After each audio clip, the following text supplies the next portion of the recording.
War II strikes America. The country fights back like never before.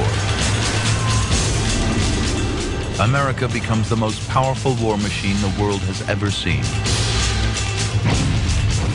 By entering the war, the United States transforms itself into a superpower in only 4 years.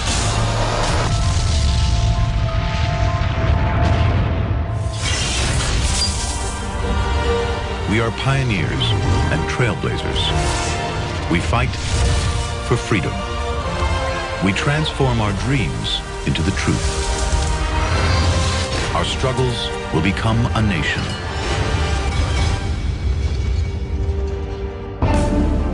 America prepares for battle. The 1930s meant poverty, no future. But with war comes purpose and determination. American industry goes into overdrive. It will go to war with the economic and military powers of the Axis: Germany, Italy, and Japan. Now, every weapon, ration, medical supply is mass-produced on a scale never seen before in human history. Sometimes it takes a terrific challenge and a horrific threat to the Republic to discover how good you can be. But the road to greatness begins with treachery. December 7th, 1941. 200 miles north of Hawaii. A pack of cutting-edge killing machines are on a mission to destroy the American fleet at Pearl Harbor.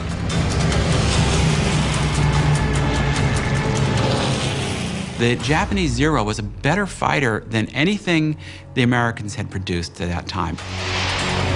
The Japanese Zero. It can fly 2,000 miles without refueling. Perfect for a surprise attack. When Pearl Harbor was attacked, it was one of the most stunning moments in American history. Now, 183 Japanese bombers and fighters are heading straight for Hawaii. Another 170 follow right behind. Japan has built an empire across Korea, Manchuria, and Hong Kong. It wants the whole Pacific Ocean. But the U.S. fleet in Pearl Harbor stands in its way. Opana Mobile Radar Station, 30 miles north of Pearl Harbor. Radar operator Joe Lockard makes first contact.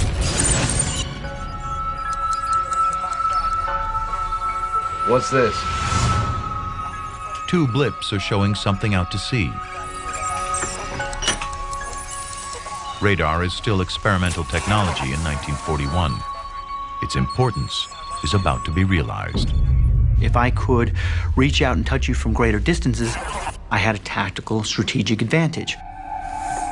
Radar will evolve into a system essential to the modern world, tracking 10 million flights around America and 5 billion passengers around the world every year. Definitely incoming. So far, America has kept out of the Second World War. We had almost our whole fleet in one little harbor, one little area. We were sitting ducks. But then again, we trusted in the Japanese. At the same time, we were having peace talks with them. They even gave us a peace medal. America is about to receive the biggest wake-up call it's ever known. Operator? Private Joseph McDonald of the 580th Aircraft Warning Division.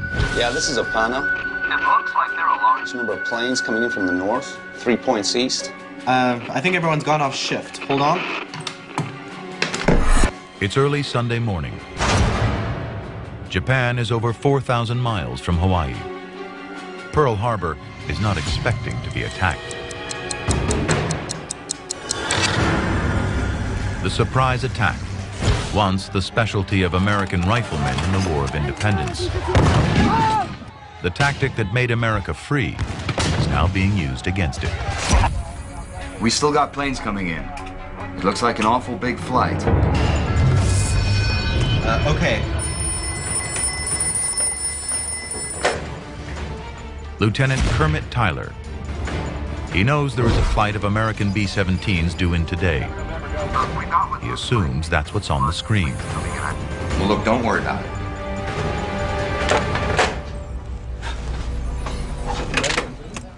What do you think it is, sir? Nothing. Though radar is invented and used by the British as early as 1935, this SCR-270 mobile radar system was developed by the U.S. Army. But radar is still considered a gadget by the military.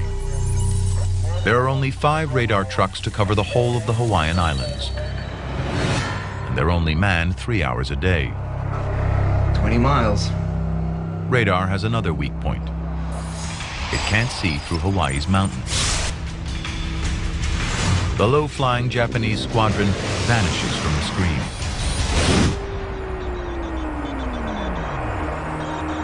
Shift over. There's nothing more the men can do. McDonald types up his report.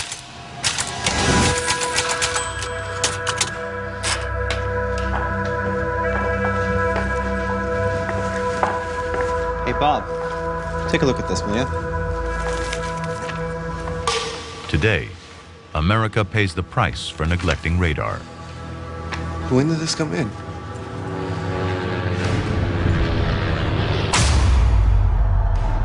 At 7:50 a.m., the Japanese attack Pearl Harbor.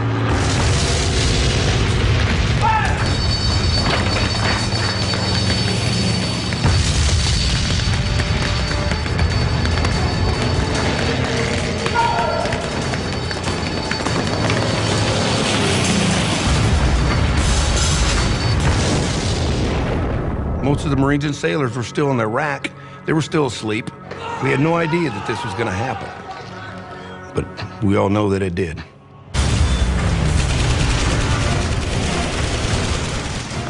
The Japanese have prepared this attack for a year. They have rehearsed bombing a model of Pearl Harbor in Japan until they reach an 80% hit rate.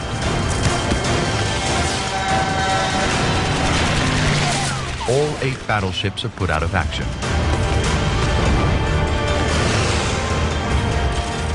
1,178 Americans are wounded. 2,403 are killed.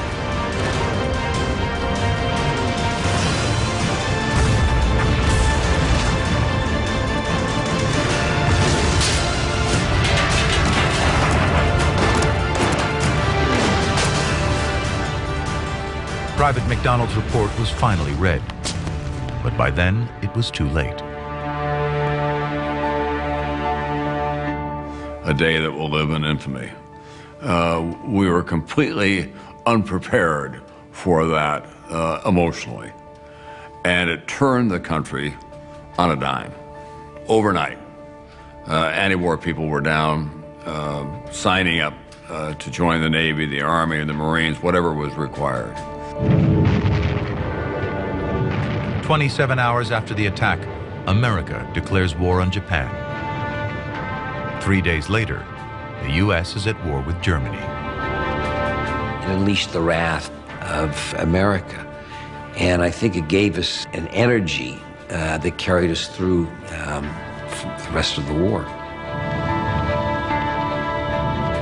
Once provoked, that massive tiger of engineering was awakened. We had factories that were sitting underutilized in Detroit and around the country because of the Great Depression. We were ready to go on a building spree. The sleeping giant awakens. America transforms into an arsenal of democracy. The nation sets to work. Before the war, there were 3 million unemployed. Now, America's huge potential is being realized. There was no country that had a deeper economic base and an enormous pool of not just labor, but of scientists and engineers and technologists. An American icon is born, the general purpose vehicle. known as the GP, or the Jeep. It's made for war, tough, fast, and low to the ground. It's 37 inches high, has a flat hood and a folding windscreen. Its low profile makes it difficult to line up in an enemy's sights. It's small, but can carry up to 7 men. Even the front bumper is a seat. An M1 carbine gun goes just below the windscreen. There's a shovel and an axe to dig yourself out of trouble. There are jerry cans of gas to get you home. If the Jeep flips over, you just lift it out. It weighs in at a lean 2,315 pounds, light enough to be put in gliders and drop behind enemy lines. What the Jeep symbolized in World War II was not cutting-edge technology, although it was a four-wheel drive vehicle, so it was very capable. But what the Jeep really showed was the power of American manufacturing. Designed by Bantam and produced by Willys Overland and Ford, 3 Jeeps are produced every 4 minutes by the end of the war. Over the course of the war, we deployed over 600,000 Jeeps. To fly around this open vehicle at top speed was just something every American boy wanted to grow up to do. To this day, I mean, part of the boom in SUVs that we saw was that notion that you want a vehicle that can go anywhere, that can do anything. That's a very American spirit, and it really started with the Jeep. Jeeps, tanks, and every other weapon of war will be produced in record numbers. But America's best-kept secret weapon of World War II has yet to be revealed.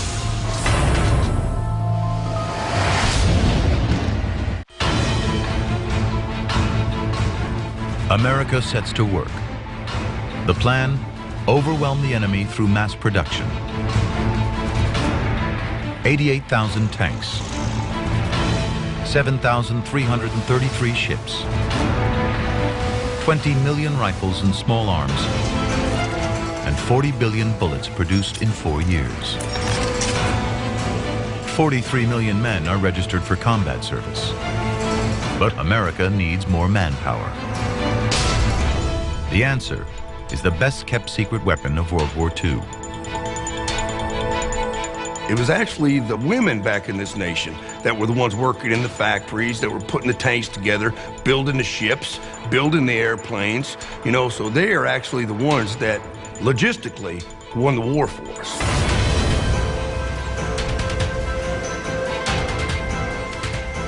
Women, like Peggy Blakey, a migrant farm worker. Now she works in a munitions factory, like 2 million other women. The Depression is suddenly over.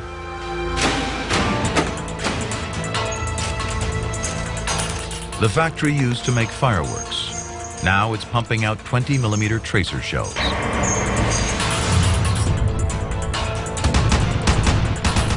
Tracer shells leave a trail of burning chemicals containing magnesium.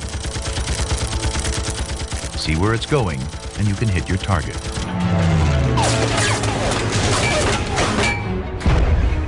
The pressure to produce quickly is real. So is the danger. Just combing your hair could kill you. Static electricity and gunpowder equal explosion.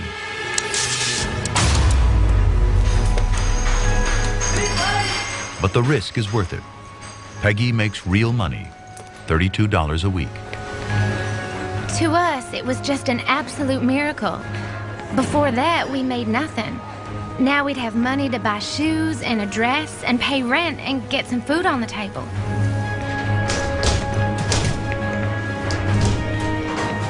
And pay taxes. Tax returns jumped from less than $4 million in 1939 to $42 million in 1945. World War II will cost $300 billion. Twice as much as the federal government had spent since George Washington. Women's salaries set off a wartime consumer boom. 11,000 supermarkets are built. Purchases go up 12%. The precedent of what women had accomplished in World War II did linger in the memory of the society at large, and I think was one of the things that energized the feminist movement a decade or two later. In World War II, when women entered the workforce, once they got a taste of that kind of fulfillment that work can give you, there was no going back.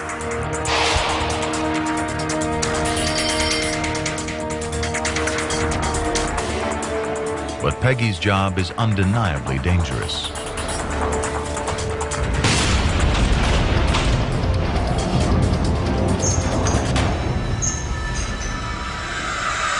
I was most worried about the detonators.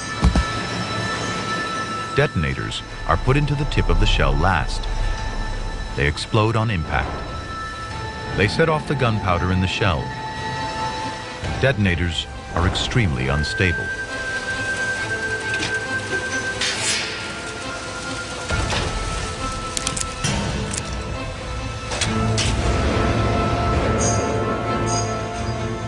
The factory is a giant bomb.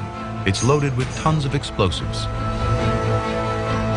It only takes a spark to set it off.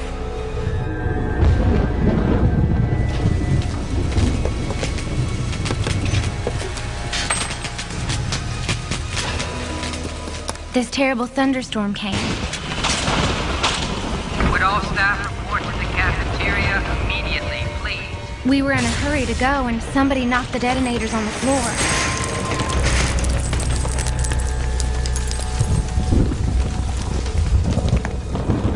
We were in the pitch dark. Somebody was screaming, "Don't move, anybody!" I just froze right where I was. I was afraid to step. I was so scared, I crawled on my hands and knees. We were in slow motion. Because if we'd stepped on one...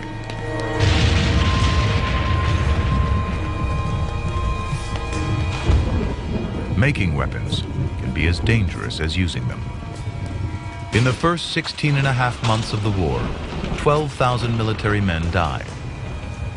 But 64,000 American workers die through accidents. Another 6 million are injured. Tonight, Peggy is one of the lucky ones. First, they survived the Depression. Now they risk their lives every day for their country at war. That was our finest generation in terms of people who would sacrifice and give something of themselves. 300,000 aircraft come out of U.S. factories during the war. America will put them to use with a bold new tactic. High-altitude precision bombing by day, while the British bomb at night.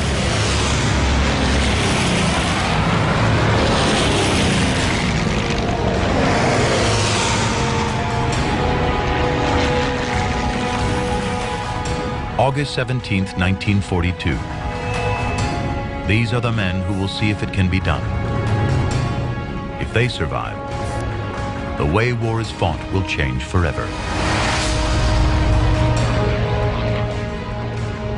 Paul Tibbets from Quincy, Illinois, one of America's best pilots of the B-17 bomber, the Flying Fortress. My father thought I was crazy not to be a doctor. He said, if you want to go kill yourself, go ahead. The planes are cramped, unheated, and unpressurized. Crews suffer claustrophobia, altitude sickness, and frostbite. Of the 111 men on this mission, 31 will be dead or missing by the end of the war.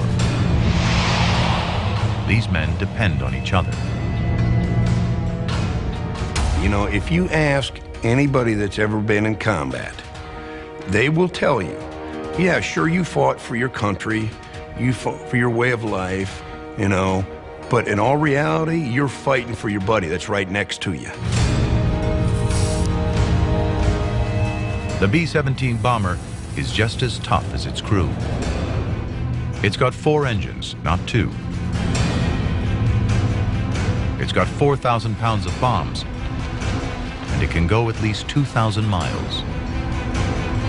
It bristles like a porcupine. 8 50 caliber machine guns fight off enemy air attacks. The B-17 bomber, it may not have been the greatest aircraft that was ever created, but it was tough, it was durable, and it found a way to keep going, which is pretty much like an American soldier. You know, tough, durable, and found a way to keep going.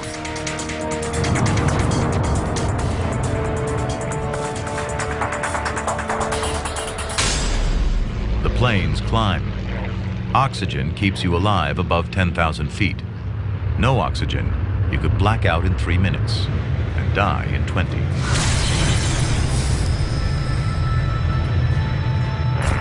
The target is Rouen, the Germans' biggest railway marshalling yard in northern France. Trains supply the German economic and military empire across Europe. Tibbetts' mission is to wipe the yard from the map.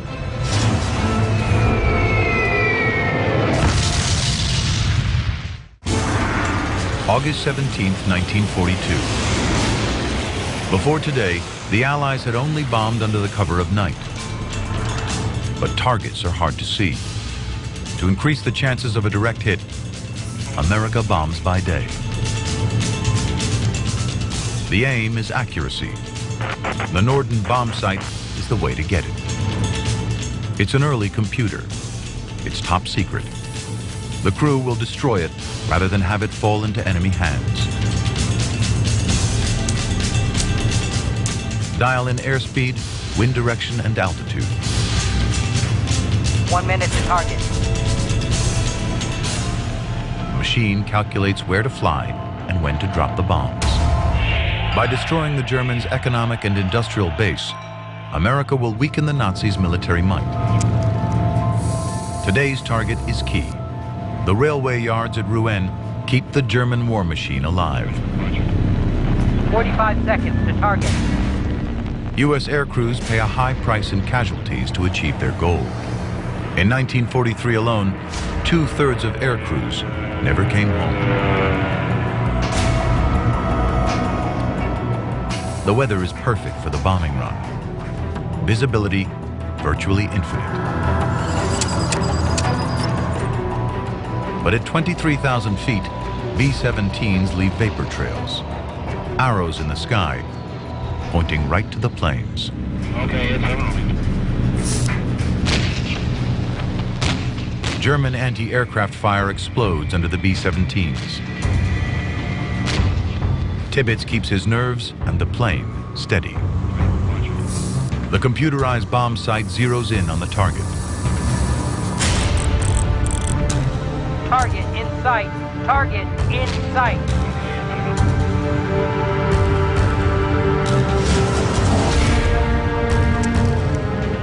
The success of the mission all rests on this moment. Bombs away!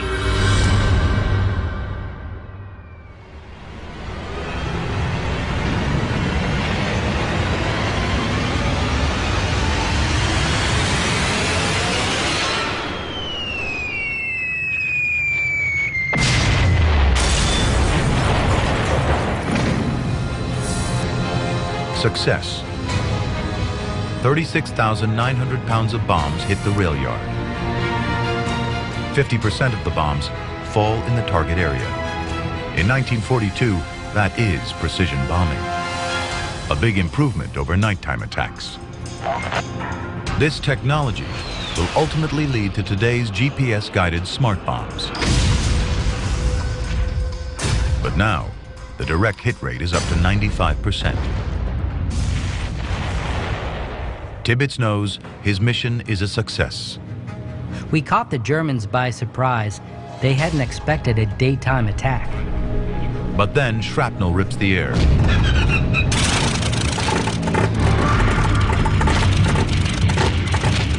The Germans open up their big guns. 88mm anti-aircraft shells explode around the plane. Tibbetts goes into a steep climb, swinging away from the flak.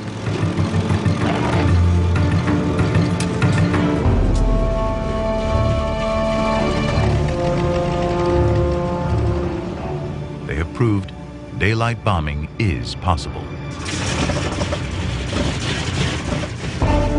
A feeling of elation took hold of us as we winged back across the channel.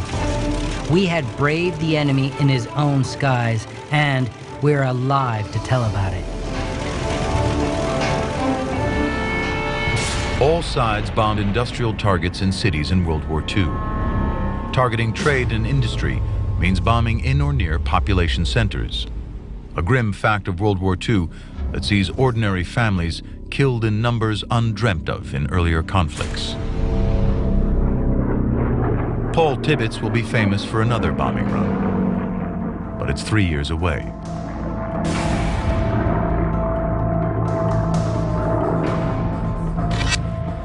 He will drop the atomic bomb on Hiroshima.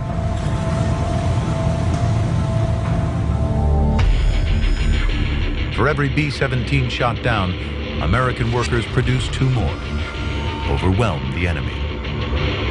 Overwhelm them with machines and manpower. By 1943, 10 million Americans have been drafted.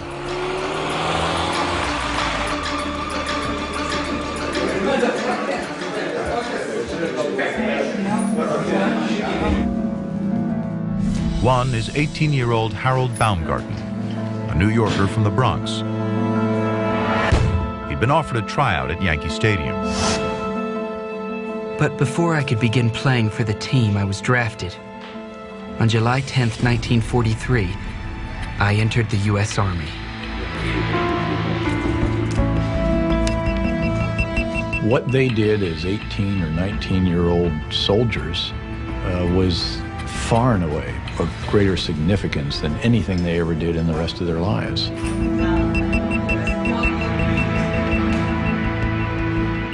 William Dabney convinces his grandmother to let him sign up at the age of 17. I just wanted to follow my buddies. During a Revolutionary War, 1/6 of all of George Washington's soldiers were black men. And every time in the course of our first couple of 100 years that we had a conflict and we called upon all citizens, black citizens as well, to serve, blacks stepped forward. Despite the struggles of war, old prejudices remain. Platoons are segregated. The Army played a significant role because in many ways the Army was the first place that blacks and whites began to have to stand together and represent the same idea, even though they were in segregated barracks. World War II changed the entire world, but it certainly transformed the black American psyche in a way that led to and made possible the civil rights movement of the 50s and the 60s. William Dabney volunteers for the exciting-sounding Special Service.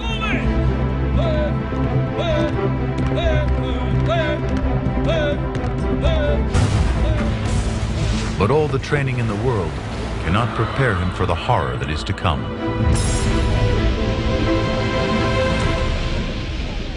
June 1944. Southern England becomes a massive army camp of 3 million Allied troops. Over 1.5 million tons of equipment are shipped and flown from America.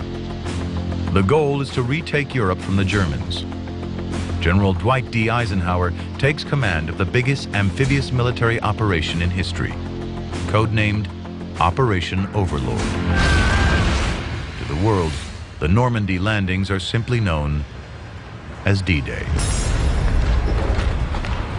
Every material factor of war is catered for.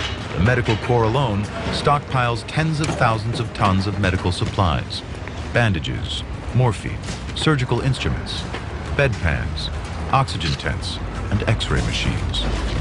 There are prosthetic limbs and even eyeballs in 5 sizes and 4 colors. By 1944, an American combatant could draw on 4 tons of supplies versus a Japanese combatant who had just 2 pounds. No one had ever produced so much in such a short time. And this is what really shocked both the Japanese and the Germans. Blood is so crucial the U.S. develops a system of blood banks on an industrial scale. In the 6 months leading up to D-Day, Americans donate a pint of blood every 2 seconds. The blood is turned into plasma so it can be used on the battlefield. It is bottled, put in ice, and packed in cans. But all these supplies are useless without men prepared to die.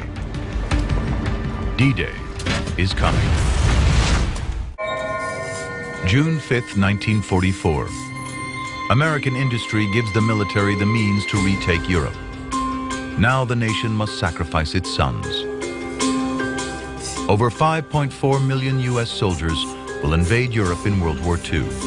That's 40 times the number of U.S. combat troops that originally invaded Iraq. This is the night before the biggest single amphibious landing the world has ever seen. D-Day. Harold Baumgarten has come a long way since enlisting a year ago. Many of us had our heads shaved so that our hair could not be grabbed during hand-to-hand combat. Many of these men have less than 12 hours to live. I did not expect to come back alive. I wrote such to my sister to get the mail before my parents and break the news gently to them when she received the telegram. You know, we were brought up on good guys and bad guys. We go back, we talk about our Westerns that way. You know, Hitler was a clear enemy. I think when you have a really clear enemy, you've won the hearts and minds. There was that commitment of sacrifice. Eve of battle rituals include Mohican haircuts and war paint. Preparations are mental as well as material. Dog tags are taped together so they don't rattle. Stealth can mean you live or die. One officer tells his men what they can expect. Look to the right of you. Look to the left of you. There's only going to be one of you left after the first week. William Dabney now knows what his special service mission is. He has to drag a barrage balloon ashore while under heavy fire. It's a tactic designed to block German aircraft from strafing Allied troops. His chances are slim, yet he is determined to survive. I will return. I will come back to the USA. I'm not looking forward to getting shot or killed. I'm looking forward to going home.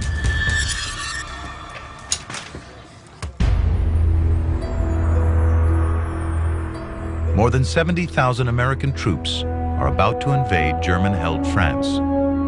Over 1,000 will die on the first day, June 6, 1944, D-Day. Over 5,000 ships and 10,000 aircraft are involved in the first wave alone.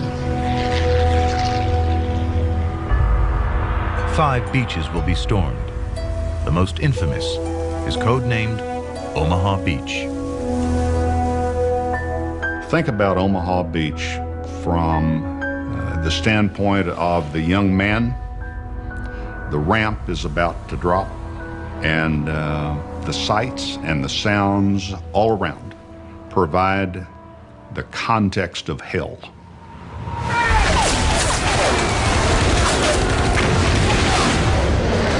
The first troops on Omaha Beach meet ferocious German resistance.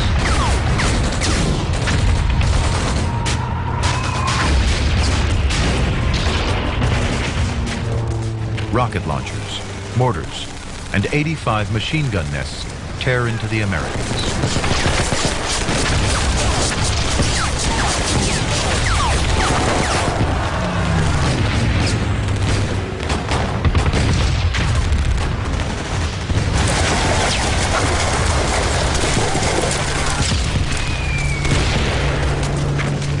There were meant to be 32 tanks with them, but 27 sink. The men are left with virtually no cover on the beach.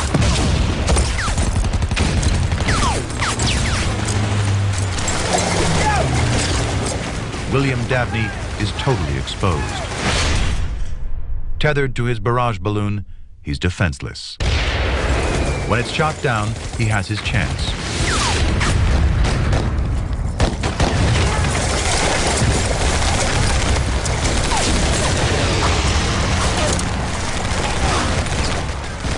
Like every other soldier on Omaha Beach, black or white, Dabney's mission now is to survive. There wasn't any segregation there.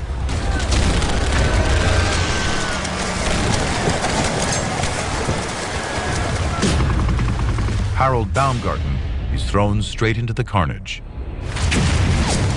There were men with guts hanging out of their wounds and body parts lying along our path. Some men were simply overwhelmed by the hell they met.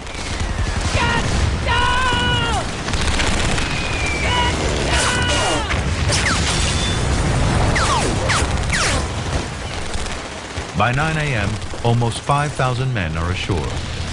There are more than 2,000 U.S. casualties on Omaha Beach alone.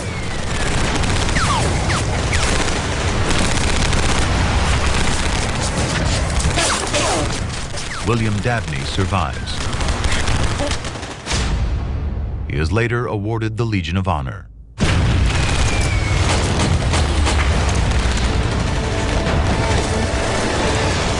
Operation Overlord is a logistical miracle, but the cost is staggering.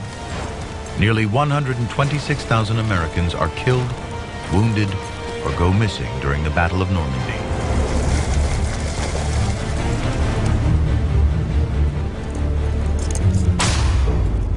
Harold Baumgarten is hit 5 times.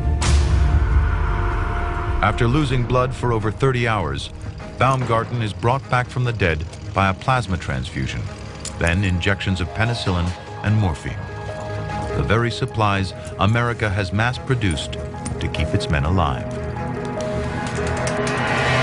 D-Day is key to Hitler's defeat. Within a month, the Allies have landed more than 877,000 troops, 112,000 vehicles, and 573,000 tons of supplies. U.S. bombing destroys German oil reserves and transportation. American machinery and men powers the drive to Berlin and victory in Europe. But men are still dying fighting the Japanese. America turns to technology once again. A weapon to end the war. A weapon to change the world.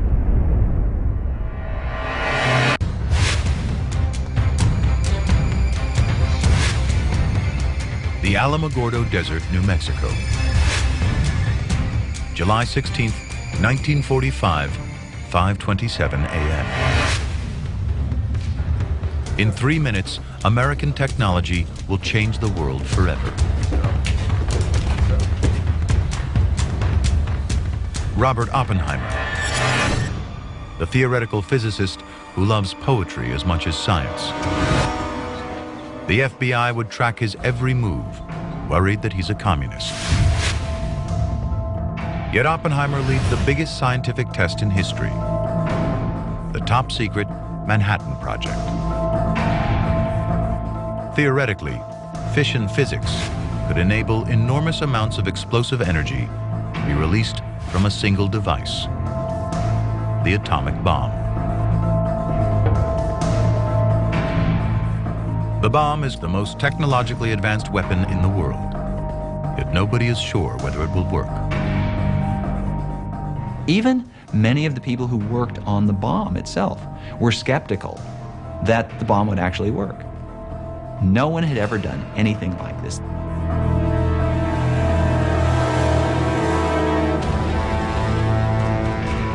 The use of bombing escalates on all sides in World War II, so that whole cities of civilians are being hit. Now the U.S. military hope a single bomb can destroy an entire city. wreaking that kind of mass destruction. That was something new in the history of warfare. The atomic bombs put emphatic punctuation to that decision, but the decision was way before August of 1945. If this test works, there are more atomic bombs to use on the Japanese in hopes of ending the war. 29. Deputy Commanding General of the Manhattan Project, Thomas Farrell, watches Oppenheimer. Dr. Oppenheimer grew tenser as the last seconds ticked off. He scarcely breathed. He stared directly ahead. 11, 10, 9, 8, 7, 6, 5, 4, 3, 2, 1.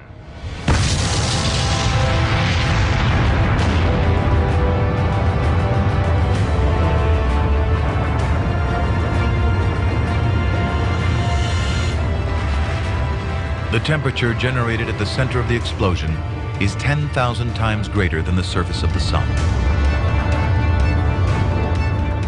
The heat turns the desert sand to glass. The explosion is more massive than even Oppenheimer expects. When it went off in the New Mexico dawn, that first atomic bomb, we thought of Alfred Nobel and his hope, his vain hope that dynamite would put an end to wars. Even the scientists themselves recognized the gravity of that moment. And of course, Oppenheimer famously said, "I become death, the destroyer of worlds," quoting the Bhagavad Gita, and recognizing that man had really reached a turning point where the power available to us was almost limitless. When atomic bombs are dropped on Hiroshima and Nagasaki, an estimated 120,000 people die instantly. Over the days, months, and years that follow, up to 80,000 more die slowly. A day after the second bomb is dropped, the Japanese surrender.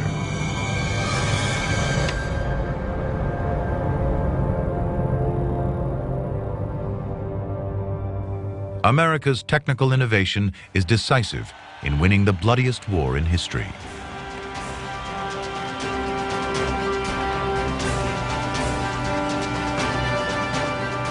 Having survived the Depression and World War II, the greatest generation comes home. They'd been through it all, and they wanted one thing. They wanted a better life for their families than they'd had. And that's what they dedicated themselves to. America's distance from battle leaves its infrastructure intact and its economy vibrant. It produces twice as much oil as the rest of the world combined. It has half the world's manufacturing capacity and 2/3 of its gold stocks. And they had no real competition in the world because Europe was devastated, Asia was devastated, and America could be the colossus that it became. World War II transforms the USA in only 4 years. Americans make twice as much money as they did before the war. They have 50 million babies in 15 years. There are 20 million new jobs in 25 years. America becomes a superpower.